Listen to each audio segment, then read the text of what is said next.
ડાંગ જિલ્લામાં સતત 3 દિવસથી વરસી રહેલા અવિરત વરસાદને લઈ જિલ્લાભરમાં જનજીવન પ્રભાવિત થયું છે।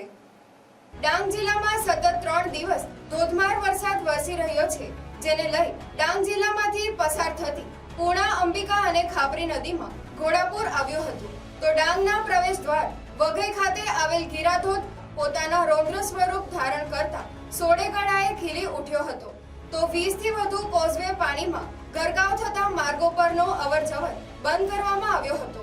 બીજી તરફ ભારે વરસાદને કારણે અનેક જગ્યાએ ભેખડ ધસી પડવાના પણ બનાવ બન્યા હતા, જ્યારે સાપુતારા ખાતે સનરાઈઝ પોઈન્ટ પર જવાના માર્ગ પર પણ ભેખડ ધસી પડતા માર્ગ બંધ થઈ જવા પામ્યો હતો, જે માર્ગોને વહેલા ખુલ્લા કરવા તંત્ર કામે લાગ્યું હતું।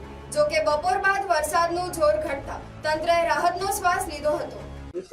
ડાંગ જિલ્લામાં ચોમાસાની શરૂઆત થઈ ગઈ છે। પહેલો રાઉન્ડ પણ ખૂબ પ્રભાવશાળી રહ્યો હતો અને આજે આ બીજો રાઉન્ડ 2 દિવસથી ચાલુ થયો છે। એમાં ધોધમાર વરસાદ વરસી રહ્યો છે, કડાકા ભડાકા સાથે તમામ ચારે ચાર નદીઓ બેવ કાંઠે છે તો ઉભરાઈ રહી છે અને ડાંગના કેટલાક છે તો નાના કોજવેઓ એ ગરકાવ પાણીમાં ગરકાવ થઈ ગયા છે। ખેડૂતો એનાથી પ્રભાવિત થયા છે અને આ વરસાદ જે છે એ વરસાદ વાવણી લાયક છે, ત્યારે ડાંગના ખેડૂતો ખૂબ ખુશહાલ નજરે પડી રહ્યા છે। ખેડૂતો માટે વરસાદ આધારિત જે ખેતી કરે છે, અહીંયા સિંચાઈનું નહીવત ખેતી હોવાથી જે વરસાદ આધારિત ખેતી છે એના માટે ખેડૂતો ખૂબ ખુશ છે અને સાપુતારા ગિરિમથક જે છે પ્રવાસી ઝોન હોવાના કારણે વરસાદથી જે પણ પ્રવાસી સાપુતારાઓમાં આવ્યા છે એ લોકો ખૂબ પ્રભાવિત થયા છે અને બાકીના જે પ્રવાસીઓ અહીંયા આવવા માટે થનગની રહ્યા છે। ખરેખર ચોમાસાની શરૂઆત ખૂબ સારી થઈ છે અને ડાંગ જિલ્લો એ ખેતીના લાયક વાવણીની શરૂઆત કરી દીધી છે।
Bureau report NTC news Navsari.